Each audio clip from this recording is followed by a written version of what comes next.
राधे राधे दोस्तों, आप सभी का स्वागत है हमारे चैनल क्रिएटिव कहानियाँ पर।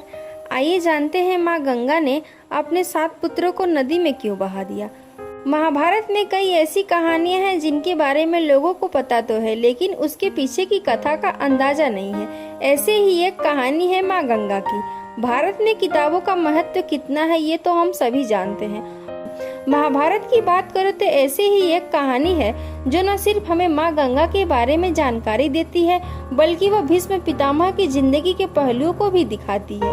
आज हम बात कर रहे हैं महाभारत की उस कथा की जहाँ माँ गंगा अपने 7 बेटों को पैदा होते ही नदी में डुबोकर मार देती है।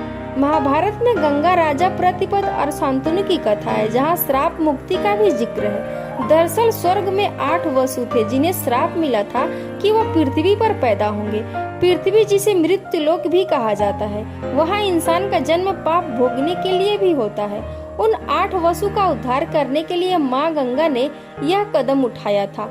उन्हें अपने उदर से जन्म देकर गंगा ने अगले ही दिन मार दिया था, ताकि उनका पृथ्वी पर जन्म लेने का श्राप पूरा हो सके और वो स्वर्ग लोक में वापस जा सके। गंगा ने 7 बेटों को तो मार दिया था, लेकिन 8वें बेटे के जन्म के बाद गंगा के पति शांतनु ने गंगा को रोक दिया था, जिसके बाद गंगा शांतनु को छोड़कर चली गई और उस 8वें पुत्र का नाम था भीष्म पितामह, जिन्हें गंगा पुत्र भी कहा जाता है। ये थी गंगा की कथा जिसे महाभारत में बताया गया है, पर इसमें मौजूद लोग कौन थे, श्राप क्या सिर्फ वसु के ऊपर था और वसु असल में कौन थे, इसके बारे में हम आपको बताते हैं। हिंदू धर्म में वासु असल में इंद्र और विष्णु के अनुयायी माने जाते हैं, जो स्वर्ग में उनके साथ ही रहते हैं। जिन अष्ट वसु का जिक्र यहाँ हुआ है उन्हें रामायण में कश्यप और अदिति के पुत्र बताया गया है और महाभारत में मनु या ब्रह्मा प्रजापति के पुत्र बताया गया है। इनके नाम भी रामायण और महाभारत में अलग हैं, लेकिन इनके नामों का मतलब एक है। ये 8 वसु 8 अलग अलग चीजों को दर्शाते हैं, जैसे पृथ्वी, पानी, अग्नि, वायु, सूर्य, आकाश, चंद्रमा और सितारे। कैसे मिला था श्राप इन 8 वसु को, आइए जानते हैं। महाभारत के अनुसार इन 8 वसु में से एक प्रभास की पत्नी धू ने एक दिन जंगल में एक गाय को देख लिया। ये गाय कोई आम गाय नहीं थी, बल्कि ऋषि वशिष्ठ की गाय थी, जिसे धरती पर उद्धार करने के लिए भेजा गया था। प्रभास ने अपने अन्य 7 भाइयों की मदद से इस गाय को चुरा लिया।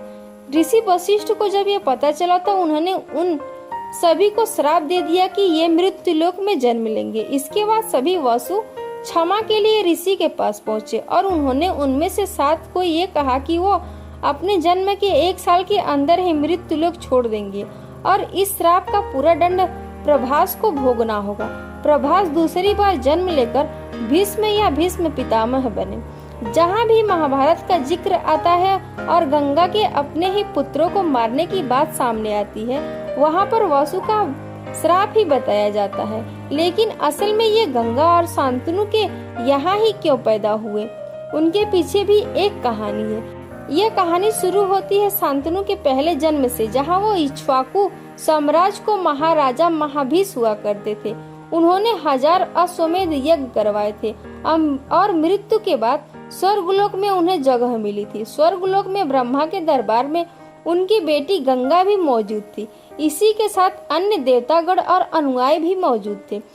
एक दिन जब दरबार में मौजूद सभी प्रार्थना मुद्रा में थे, तब हवा के कारण गंगा के वस्त्र हिल गए। सभी ने ये देख अपना सिर झुका लिया, लेकिन महाभीष ने ऐसा नहीं किया।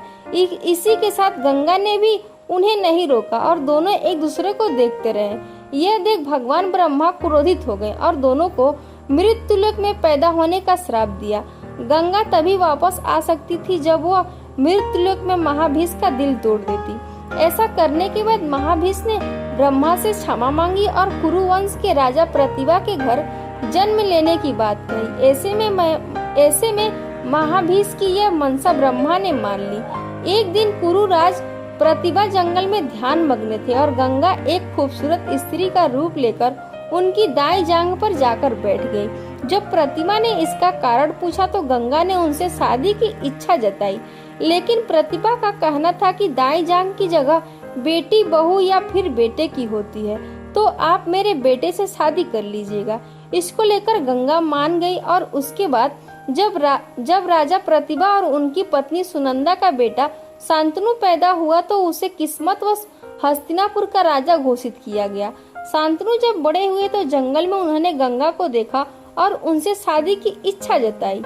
इस बात को मानने के लिए गंगा ने एक शर्त रखी और शांतनु से वचन लिया कि गंगा जो भी करेगी शांतनु उनसे कभी सवाल नहीं करेंगे। जिस दिन शांतनु ने उनसे सवाल किया वो जवाब देकर फिर उन्हें छोड़कर चली जाएंगी।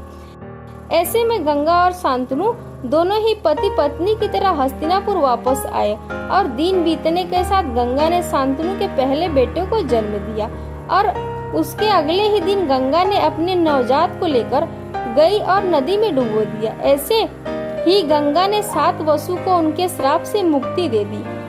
8वीं संतान के समय शांतनु खुद को रोक नहीं पाए और गंगा को रोक दिया और पूछ लिया कि हस्तिनापुर का क्या होगा, उनका क्या होगा और क्या कभी उन्हें वारिस मिलेगा। इसके बाद गंगा ने उन्हें पूरी कहानी बताई और अपने बेटे के साथ चली गई।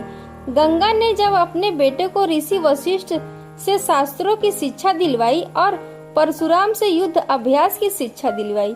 युवा होने पर देवव्रत भीष्म पितामह को शांतनु के पास सौंप दिया।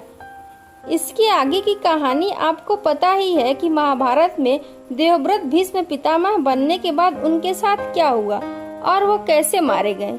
ऐसे ही कथा के लिए हमारे चैनल को सब्सक्राइब करें और मिलते हैं फिर से एक नई कथा के साथ। तब तक के लिए जय सीताराम।